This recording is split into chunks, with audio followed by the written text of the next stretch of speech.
morning, I am Aprila Ghising Lama and these are the headlines of the hour.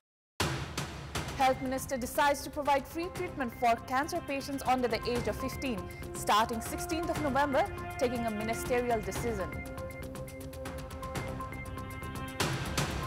Political leadership involved in heinous crimes and corruption making a mockery of commitment for good governance. Parties running the risk of weakening rule of law. LPD Komito bloc loses majority in 15 years in lower house election. Small party to be the kingmaker.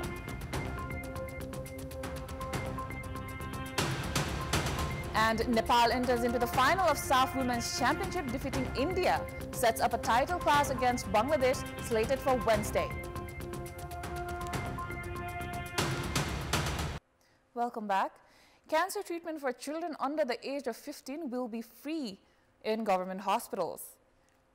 Health Minister Pradeep Paudel has decided to provide free treatment for cancer patients under 15 years of age by taking a ministerial decision yesterday.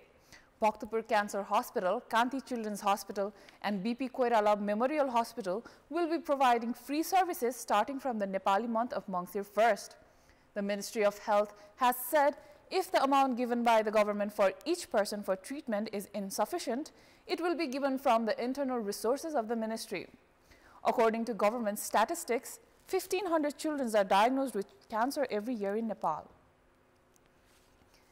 Now, since the 2022 general elections, political leaders have been increasingly engulfed in controversies related to heinous crimes and corruption. This ranges from the infamous Lalita Niwas land scam, Bhutanese refugee scam, gold smuggling scandal, and in recent time, the cooperatives fraud case.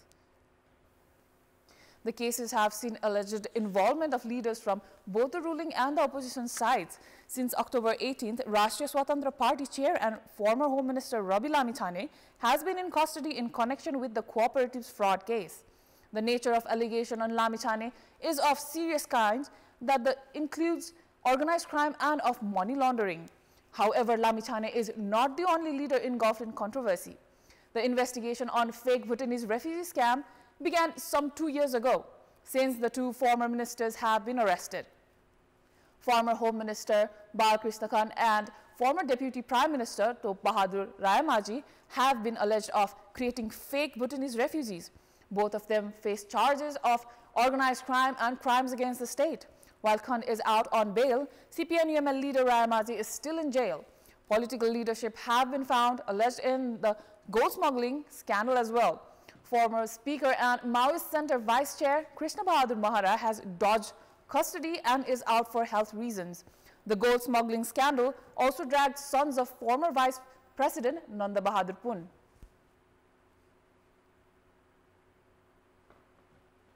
अपराधीहरूलाई नै राजनीतिमा ल्याइएको छ अनि राजनीतिक कर्मीहरूले नै अपराध गर्न सिकाइएको छ र उनीहरूको एडभाइसमा उहाँहरूले चाहिँ सबै काम गर्नुभएको छ पावरले मिसयुज गरेको छ जुन राज्य शक्ति जुन हुन्छ राज्यको शक्ति जुन हुन्छ त्यो चाहिँ मिसयुज भएको छ रुल बाइ ल भन्नेलाई मान्छु भनेर पहिला पनि तपाईले बिहारकै कुरा हेर्नुभयो भने एउटा मुख्यमन्त्री नाम भन्दिनँ म एउटा मुख्यमन्त्री आएर त्यस्तो अपराधकर्मीमा एउटा मुख्यमन्त्री आएर आफ्नै पार्टीको 20-30 जनालाई चाहिँ कारबाही गरिदिएपछि क्लियर भएको थियो त्यसकारण यो हुँदै नहुने भन्ने कुरा होइन यो म्याक्सिमम हुँदै गएछन् अबको बेला आएको छ यो केही लेयरको मान्छेहरु गएर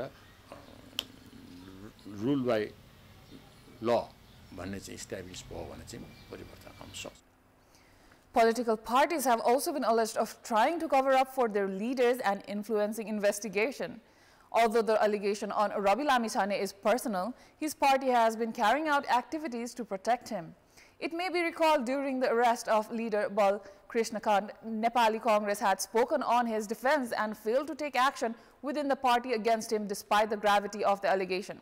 CPN-UML had also opposed the arrest of its leader Top Bahadur Rayamaji.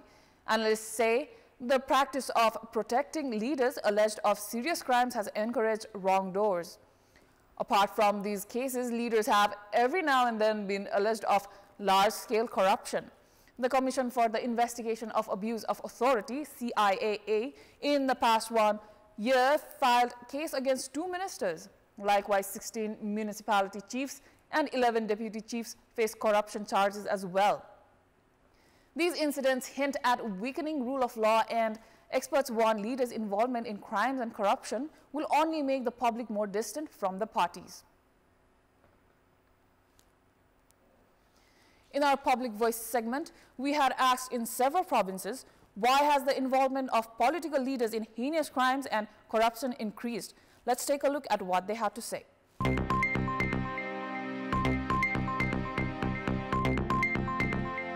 सरकारमा भएको नेताहरूलाई कारबाही नै हुँदैन, कानुन पनि लाग्दैन, कानुनको डरै छैन। आफूमा परेको छैन, गरिब जनताका छोराछोरीमा परेको छ, उनले चाहिँ अपराधहरू लुकाउने पनि गरेका छ, लुकाएका पनि छन्। त्यही भएर मेरो संगठनले मेरा नेताले मलाई जोगाउँछन् भन्ने दृढ विश्वास भएकाले गर्दाखेरि उनीहरू जे गर्न पनि पछि पर्दैन। हामीले जे गरे पनि हुन्छ, जसो गरे पनि हुन्छ भन्ने यो एउटा डर नभएको कारणले गर्दा पार्टीगत हिसाबमा लागिसकेपछि कानुनबाट उन्मुक्ति पाइन्छ, सजायबाट उन्मुक्ति पाउनको लागि नै यो चाहिँ जघन्य अपराधमा राजनीतिक दलहरू मुसेको। जे गर्दा पनि हुन्छ भन्ने उनीहरूको मानसिकताले गर्दा चाहिँ जघन्य अपराधमा चाहिँ दलका नेताहरूको संलग्नता बढी भएको। एउटा दलले अर्को दललाई निषेध गर्ने, सिद्ध्याउने त्यो हिसाबले पनि त्यो देखिएको छ। नेताहरू भ्रष्टाचार गरिरहेछ, पुलिस प्रशासन हाम्रो नेपालको चाहिँ कारबाही गर्न लाग्यो भने माथिबाट नै आदेश आइपुग्छ, यो मेरो मान्छे हो, मेरो पार्टीको दलको मान्छे हो, त्यसै कारबाही नगर्ने छोड्देऊ भनेर। कानुन सिप गतिपुरा मान्छेलाई मात्र हेपिने काम हो त्यही हो। हामीले गर्दा केही हुँदैन भन्ने किसिमको प्रवृत्तिले अफवाहले गर्दा चाहिँ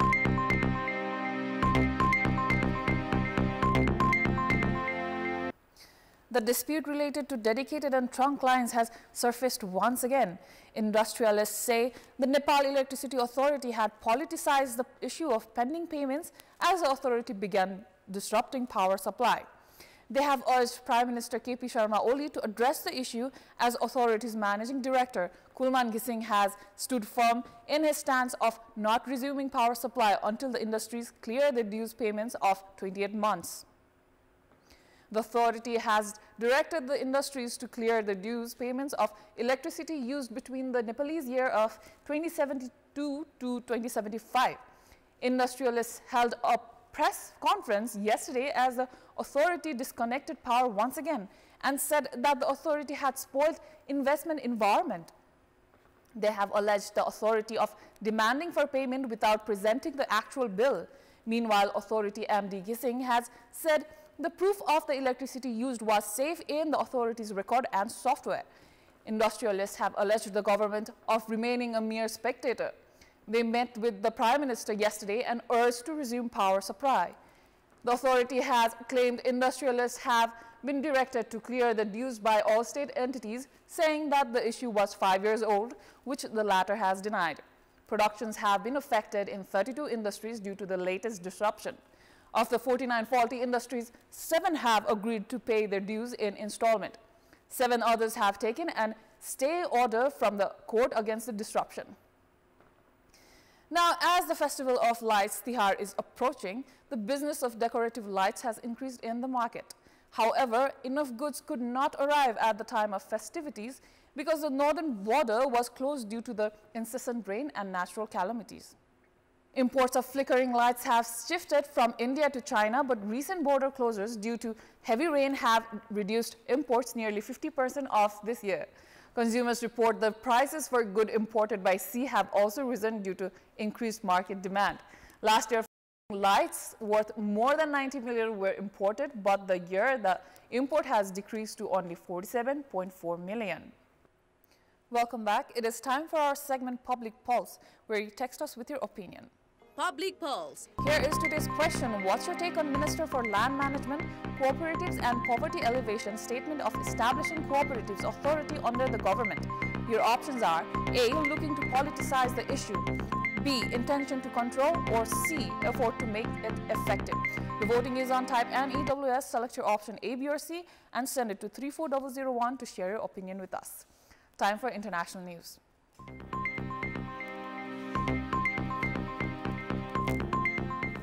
Now, Japan's ruling coalition lost its parliamentary majority in Sunday's general election, with voters punishing Prime Minister Shigeru Ishiba's party over a funding scandal and inflation.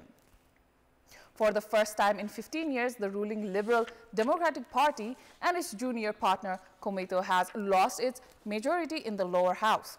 Since the ruling coalition of the LDP and Komeito will lose its lower house majority, Prime Minister Ishiba will need to consider including a third party in the coalition to retain power.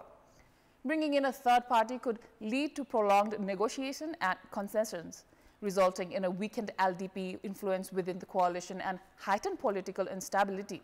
The ruling LDP got only 191 seats and its junior partner Komeito got only 24 seats in parliament. The main opposition Constitutional Democratic Party of Japan is projected to see significant gains, increasing its seats from 98 to 148. The Democratic Party for the People, another opposition party, also increased its seats, going from 7 to 28, while several LDP members implicated in a slush funds scandal lost in their election bids as independents, a handful survived. Ishiba remains undecided to whether to endorse these independents. The turnout for single-member districts was approximately 53.84%, projected to be lower than the previous lower house election.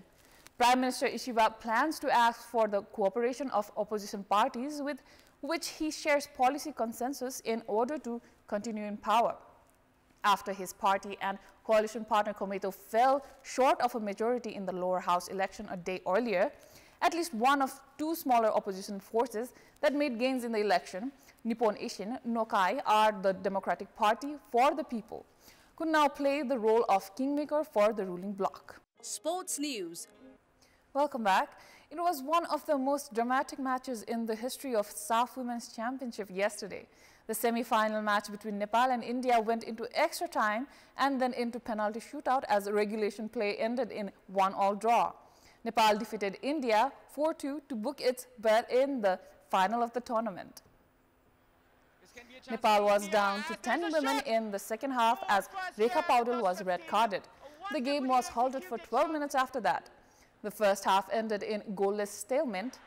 Sangeeta Basfare scored in rebound after Bimala Bika cleared the ball in the 72nd minute. A minute later, Preeti Rai found the net, but the referee ruled out the goal. This was followed by interruption. Savitra Bhandari scored in the 140th minute, but as both the sides failed to score any more goals, the match went into penalty shootout. Samba, Geeta Rana, Sabita Rana Magar and Amisha Karki scored for Nepal in the penalty shootout to take the Nepal side into the final of the tournament. Nepal has remained unbeaten in the ongoing SAF Championship. Nepal is ready to face Bangladesh on the field this Wednesday for the title. That is all for the moment. Thank you for watching. Good day.